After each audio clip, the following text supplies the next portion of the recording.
Guía de planos paralelos, ese es el ejemplo.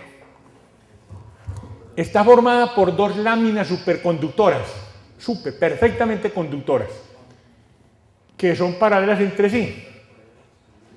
Las voy a ubicar en x igual a 0 y x igual a A.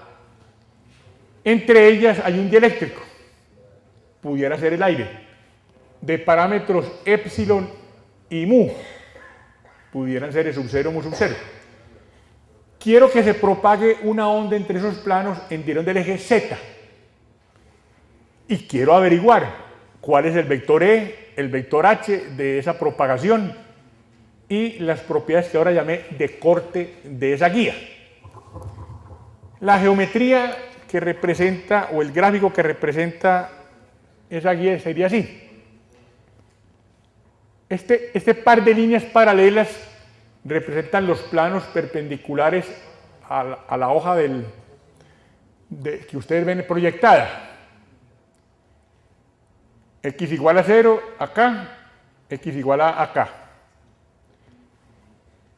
En lugar de resolver, como les acabo de describir, las ecuaciones de Maxwell, que sería lo general, en este caso particular, por ser tan simétrico, por estar en un plano, por ser rebotes en solamente dos paredes, en donde en el plano puedo seguir el itinerario de esos rebotes. Entonces voy a hacer el problema utilizando ondas PUM y superponiendo ondas PUM. También se puede hacer así si en lugar de dos tuviese cuatro paredes, pero los rebotes en el espacio no son fáciles de seguir geométricamente. Entonces supongo que hay una onda plana que emerge del lado izquierdo, pega en la pared al lado derecho, rebota, ángulo de incidencia igual a ángulo de reflexión, pega en la pared de la izquierda, derecha, y se va propagando en esta dirección que voy a llamar Z. Propagación en el eje Z, en un punto cualquiera de ese espacio entre las dos placas, allí el vector E de la onda será el aportado por el rebote que viene de la izquierda y el vector E aportado por el rebote que viene de la derecha. Aquí el vector E es la suma de los dos E's y el H es la suma de los dos H's y la onda es formada por las dos ondas. Bien, esa es la idea, con eso voy a trabajar. En esta onda, por ejemplo, en esta onda que incide de izquierda a derecha, ¿qué sabemos? Si es una onda plana, esta es su dirección de propagación. En esa onda, el vector E tiene que ser perpendicular a esa dirección de propagación. Podría entonces tener una componente paralela a ese plano y podría tener una componente perpendicular a ese plano. Aquí el simbolito de perpendicularidad.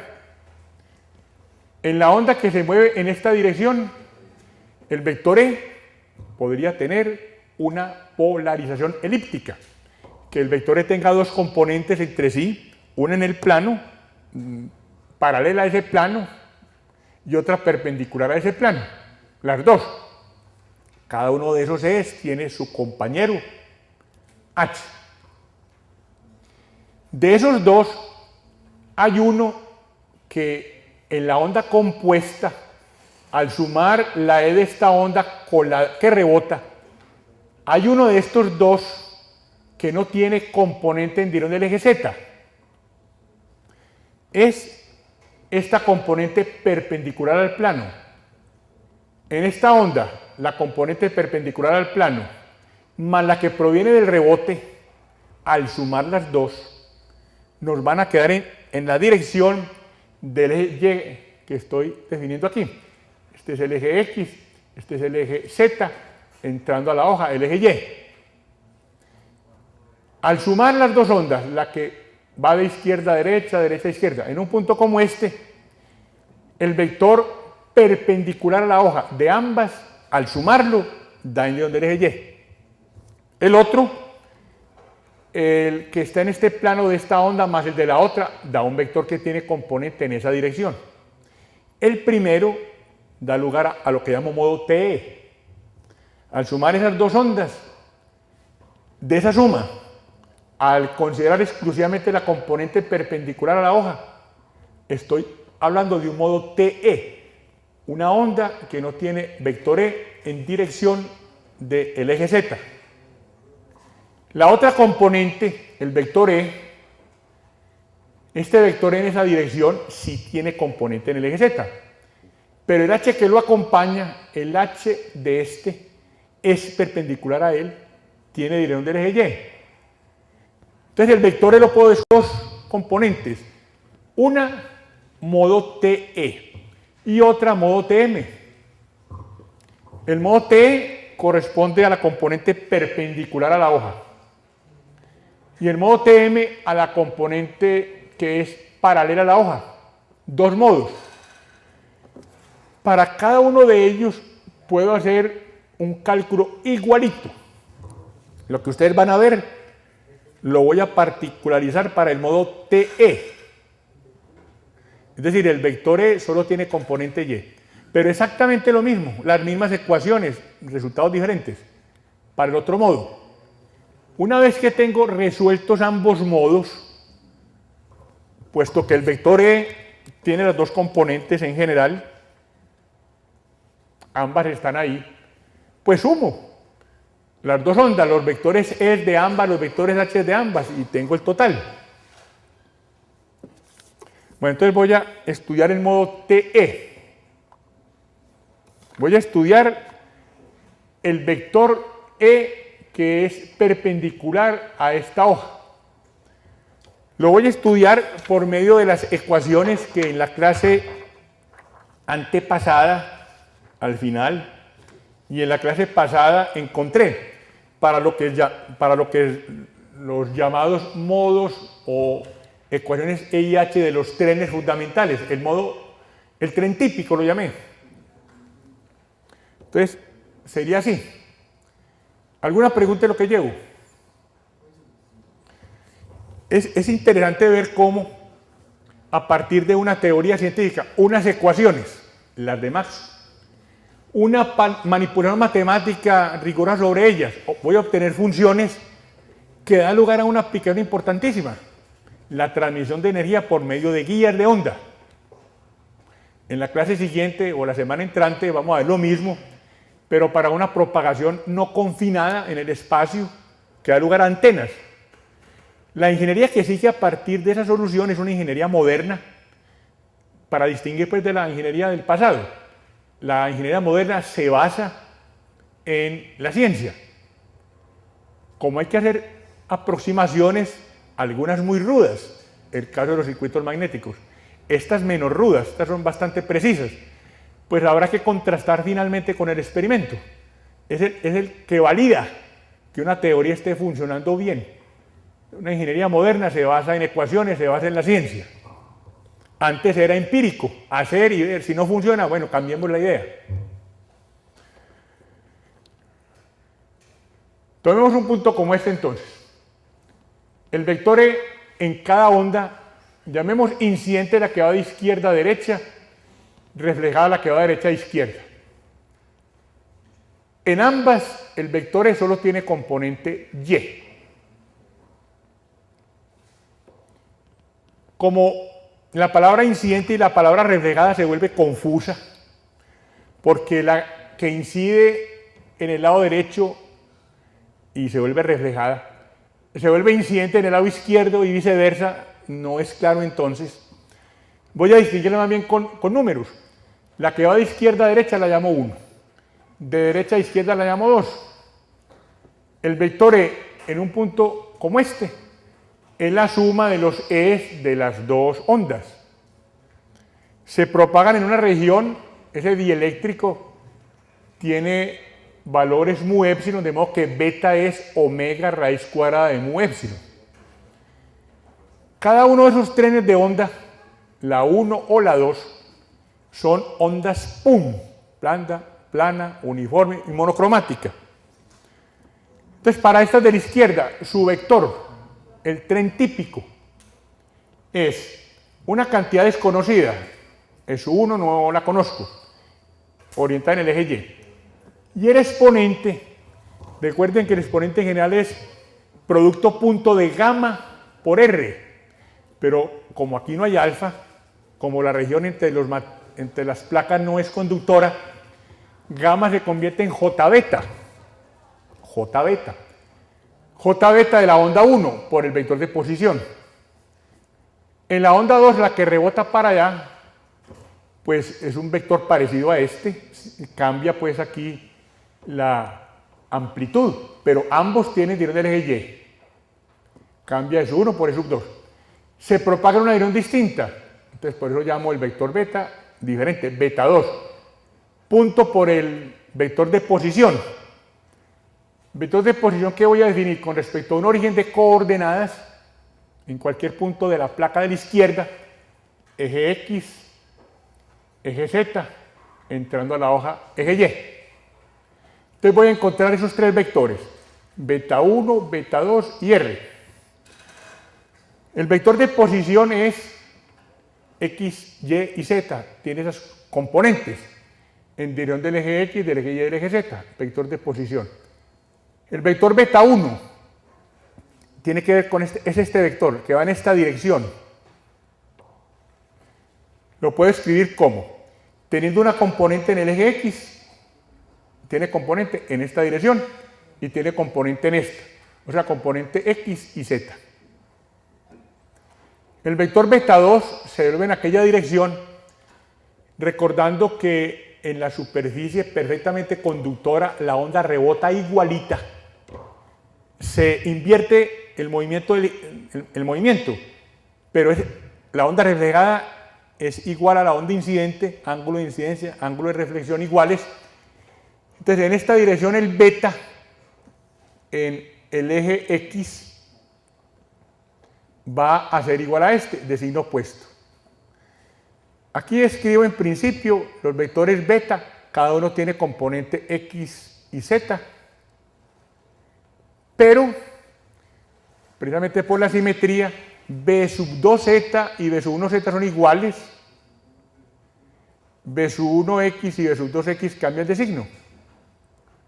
B sub 1X es la componente beta para acá, el otro para allá, son iguales, de signos opuestos, pero en dirección Z son iguales. Como son iguales, pues nos distingamos, no pongamos beta 1, beta 2, simplemente pongamos beta Z. Y estos dos son iguales en magnitud, no en el signo, vamos a llamar a esa magnitud común beta X. Entonces ya tengo caracterizados los tres vectores que aparecen en estos exponentes, beta 1, R y beta 2, ahí están. Entonces hago el producto punto, facilito ese producto punto si observo lo siguiente. En esta dirección, el vector que va en dirección de la propagación es beta, a secas, beta, cuyo valor, su magnitud es omega raíz cuadrada de mu épsilon. Ese beta tiene una componente en el eje X y en el eje Z. ¿Cuánto vale en el eje X? Beta por coseno teta.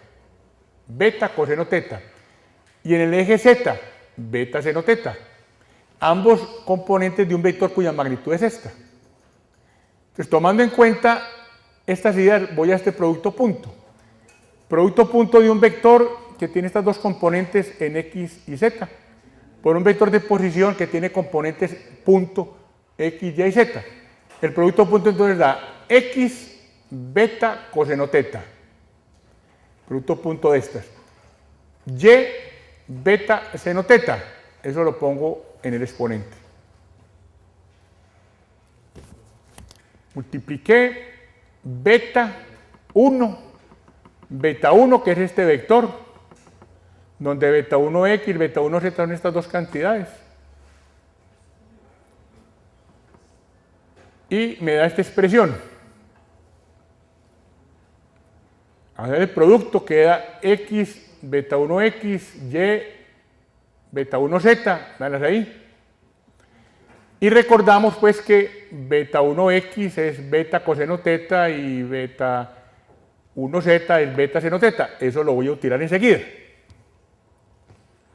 Bueno, este término es el vector S1. El vector E sub 2, esta cantidad, se la sumo al primero, hago este producto punto en el exponente. Beta 2 es, multiplica el vector R, el producto beta 2R es, multiplica el vector R punto por este vector, donde beta 2X cambió de signo. Entonces aquí viene el cambio de signo. Entonces igualito, salvo el cambio de signo. Ese es el vector total.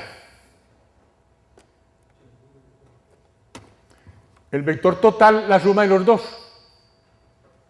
La onda compuesta se forma de dos ondas ¡pum!, que vienen de rebotes en paredes opuestas. En esta suma, lo que hay dentro de la llave, tengo dos constantes, ambas de integración. Ambas aparecieron cuando resolví en las clases anteriores la ecuación de Helmholtz y aparecieron las expresiones E y H del tren de ondas típico, que aquí lo estoy tomando en cuenta. Esta E1 no sé cuánto vale y E2 tampoco. Pues las voy a calcular con las condiciones de borde. ¿Cuáles son? Como esta placa es superconductora, en esa placa en X igual a 0, la componente tangencial del vector E debe ser 0. O sea, E sub z, que es la única tangencial.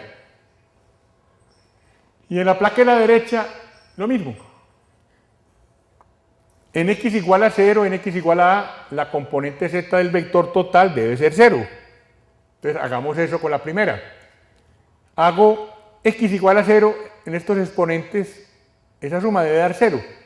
0 igual a I sub y, queda el exponente z beta z, queda 0. Y este otro, menos jx, lo puedo sacar afuera, menos jx beta x, aquí beta x, sí, lo saco aquí afuera. Excúsenme que leí mal. Este es el que da 0, x da 0.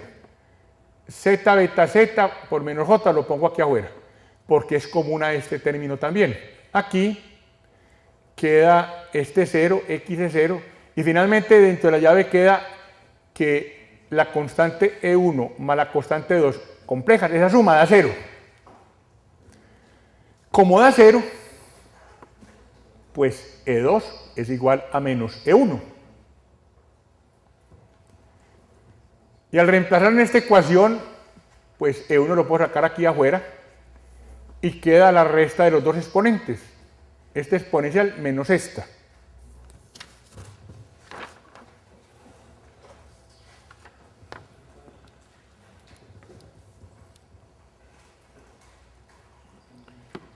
Esa resta de exponenciales cuyo coeficiente es 1, que salió de factor común, y la exponencial en z, también era común.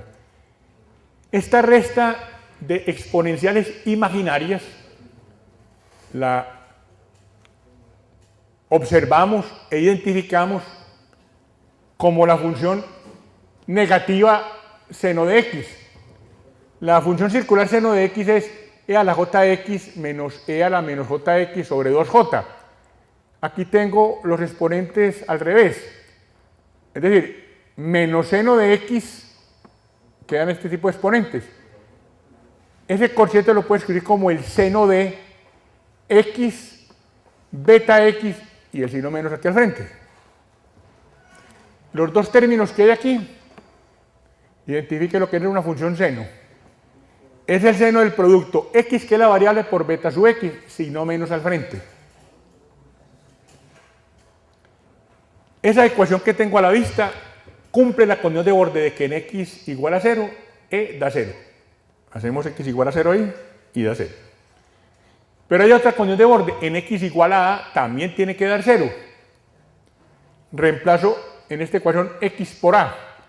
Queda esta función de z multiplicada por seno de a beta sub x. Eso tiene que ser idénticamente 0 en todos los puntos de la interfaz. En todos los puntos tiene que dar 0. La única manera de que eso sea posible es que el seno sea 0. Seno de a beta sub x debe dar 0. Lo que es posible para un ángulo a beta x múltiplo entero de pi. Pi, 2pi, 3pi, menos 2pi. Es decir, beta x, a beta x es n pi. Beta x es n pi sobre a. Esa condición de frontera le impuso una condición a beta sub x. De ahí van a salir todas las condiciones de corte que enseguida les voy a mostrar. Si fuese una circunferencia, la pared fuese una circunferencia, habría algo parecido. Pero ya no se hablaría de beta x igual a n pi sobre a, sino de beta x igual a una raíz de una de las funciones de Bessel, que tiene también infinitas raíces. Entonces, con base en esto que apareció aquí, mi vector E, solución, para el interior de esa región es entero del eje Y. Y voy a juntar todos esos coeficientes, menos 2j, E sub 1, todo eso lo junto en una constante que llamo E sub 0. Entonces quedó, dieron del eje Y, E sub 0, seno de beta x, que es n pi sobre a x, y la exponencial imaginaria. Está calculado el vector E. Es el vector E. ¿Cómo saco el h compañero? Cada vector E tiene su compañero. Bueno, tengo varios caminos.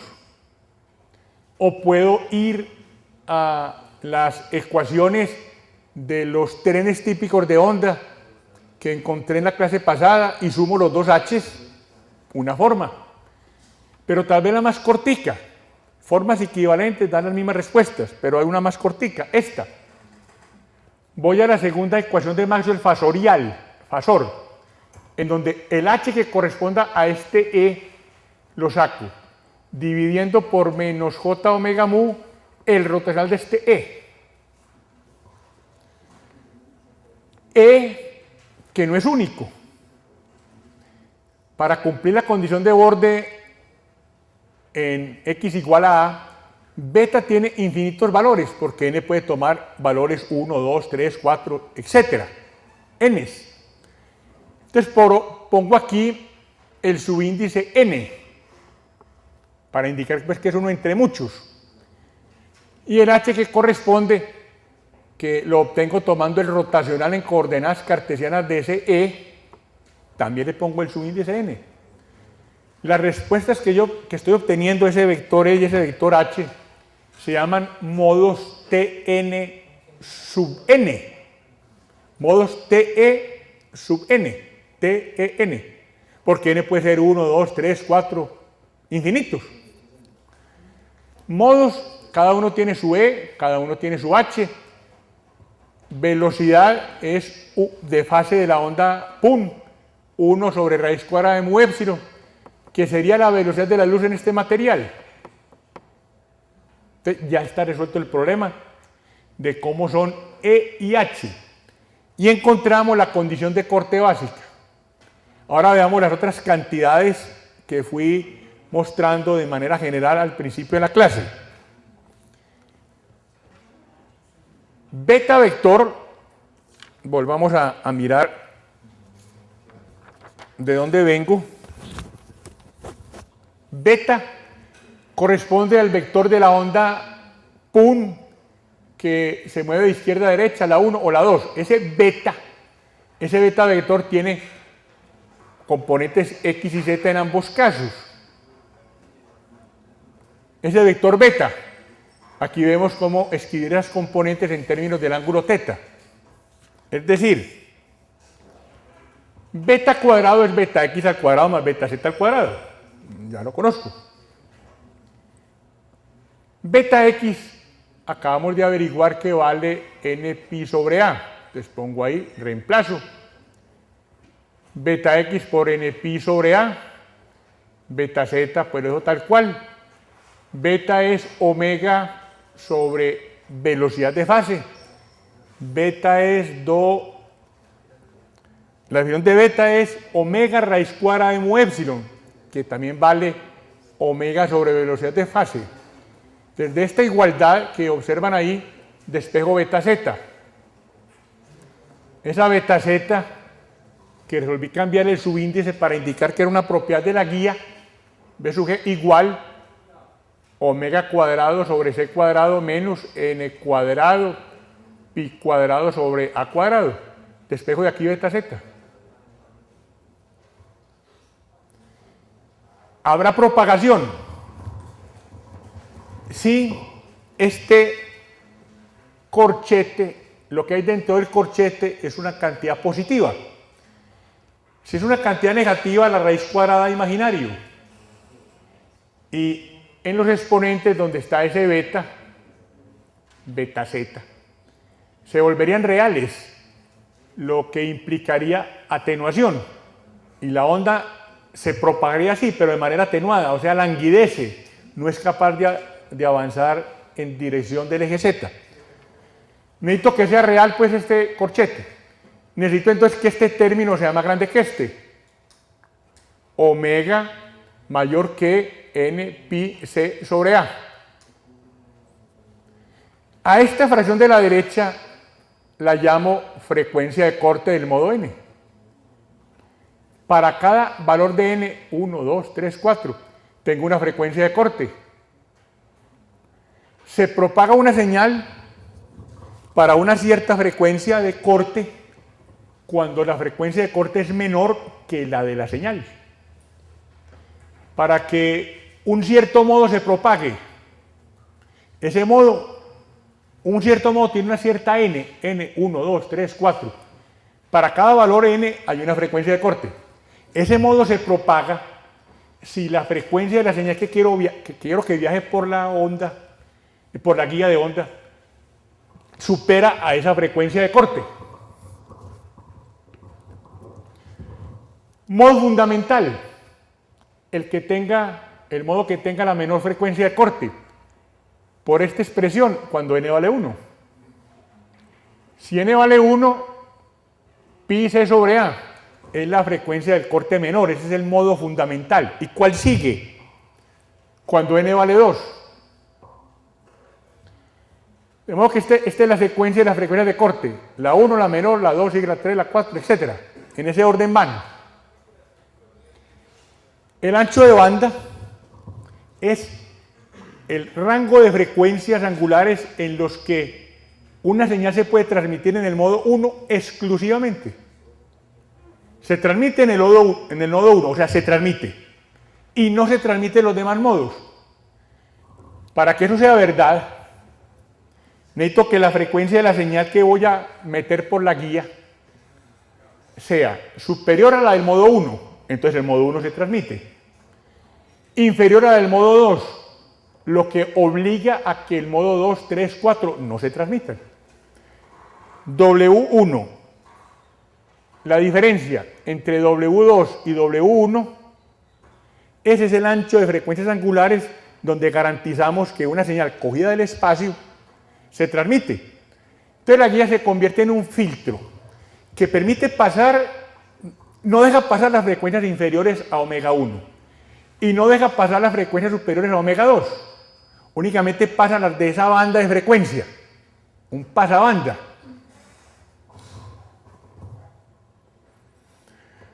Podría ocurrir, eventualmente, por ejemplo,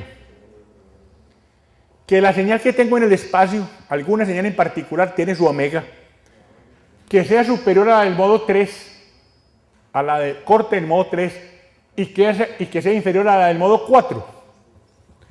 Al meter esa señal por la guía, entonces la guía desarrolla, para satisfacer las ecuaciones de Maxwell, desarrolla modos. ¿Cuáles? Desde el punto de vista de modos T no más, pues el modo 1, el modo 2 y el modo 3. Esos tres modos tienen frecuencias que cumplen el requisito. La frecuencia de la señal supera a la del modo 1, la del 2 y la del 3, no la del 4. Entonces el vector E que puedo encontrarme dentro de la guía es la suma de los vectores E aportados por el modo 1 más el modo 2 más el modo 3. Y lo mismo con el vector H. Cuando la onda compuesta pues, por esas parciales viaja por la guía, lleva una energía. Su vector de Poynting, que nos da la potencia por unidad de área, pues lo calculo multiplicando E por H. E, que es esta suma, por H, que es esta otra conjugada. Ese es el vector de Poynting total, complejo. E por H conjugado sobre 2.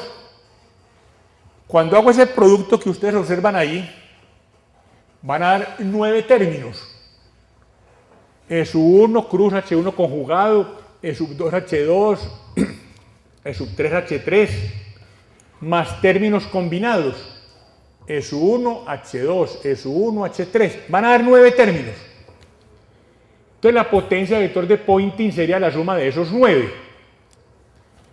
Se puede probar, y es algo curioso que normalmente no ocurre, que aquí funciona el principio de superposición, en el sentido de que la potencia compuesta que lleva el vector de Poynting es únicamente la suma de los productos E1H1 más E2H2 más E3H3 conjugados, cada uno sobre 2, porque los que son combinados se van a cancelar mutuamente entre sí. Se puede demostrar por un teorema que se llama teorema de la reciprocidad de Lorentz, que toma en cuenta que esas superficies son superconductoras. En un libro de microondas se encuentra la demostración. Resulta pues que los modos que son compuestos, al sumar todos colectivamente, se cancelan mutuamente entre sí. Y únicamente en el producto de 9 números quedan solo 3. Es 1 H1 conjugado sobre 2, más los demás. Es decir, el modo compuesto tiene una potencia que es la suma de las potencias por unidad de área de los modos parciales. Pero eso es la parte teórica, esa es la parte ideal. Como lo común es que las paredes no sean perfectamente conductoras, entonces ya no va a ser cierto esa superposición, aparecerán modos cruzados. Todo eso es interferencia, se afecta, produce ruido dentro, o distorsiona pues la señal que se propaga a lo largo de la guía. La guía, entonces, para quitarse todos esos problemas de encima, lo que se hace es diseñarla para que únicamente transmita el modo fundamental, que tenga una geometría hecha para que solo el modo fundamental pase y los demás no. En ese caso, el vector de Poynting de la onda que viaja por ahí será simplemente E1 cruz H1 conjugado sobre 2. Y ya tengo los respectivos valores aquí.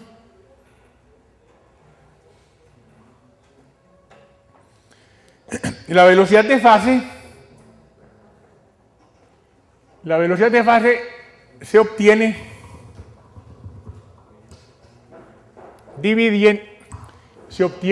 dividiendo omega sobre beta.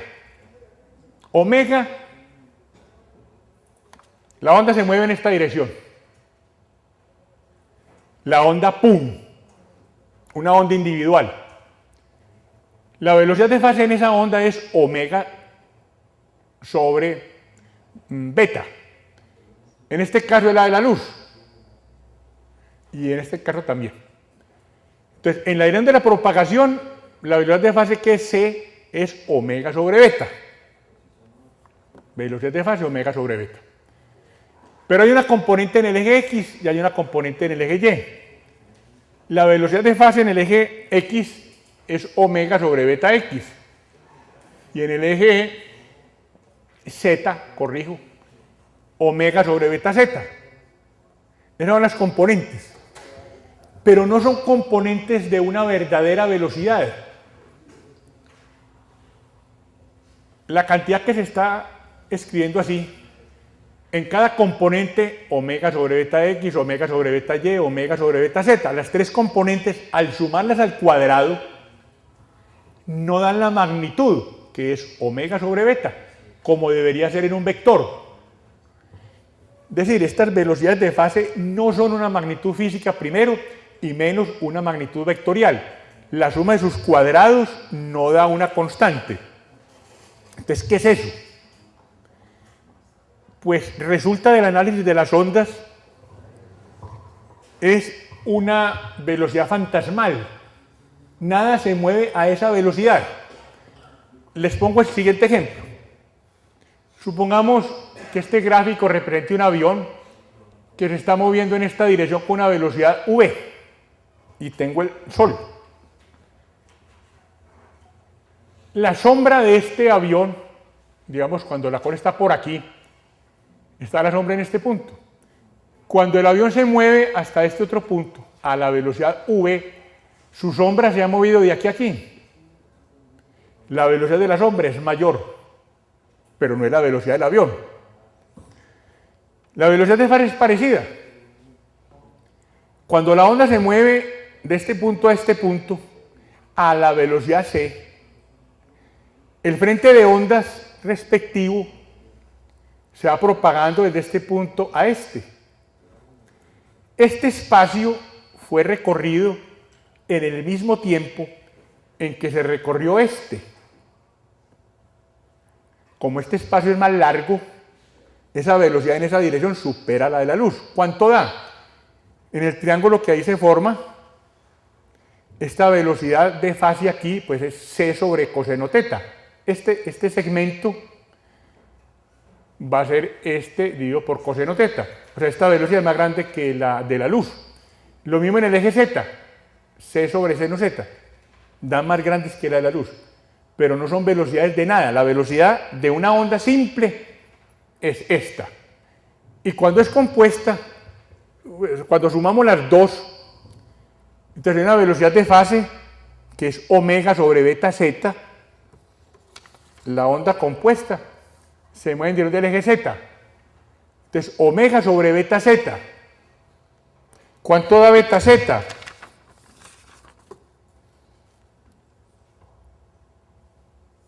Eso es beta z. Omega sobre ese radical que hay ahí me da la velocidad de fase. Va a dar más grande que la de la luz. La de grupo, que sí es la velocidad con la que se mueve la energía, es la derivada. Derivo la velocidad de fase con respecto, perdón, derivo beta z con respecto al tiempo. Corrijo. Derivo omega con respecto a beta z. Esa me da la velocidad de grupo. Y el producto de las dos, grupo por velocidad de fase, da la de la luz. Entonces ya tengo frecuencias de corte. Frecuencias angulares de corte. Para cada n, una de ellas. Aprovechando la definición que hay, o relación que hay entre frecuencia angular y lambda, pues también tengo en esa igualdad que tengo a la vista, la manera de calcular longitudes de onda de corte, o frecuencias a secas. Omega es 2πf. Puedo averiguar frecuencias a secas.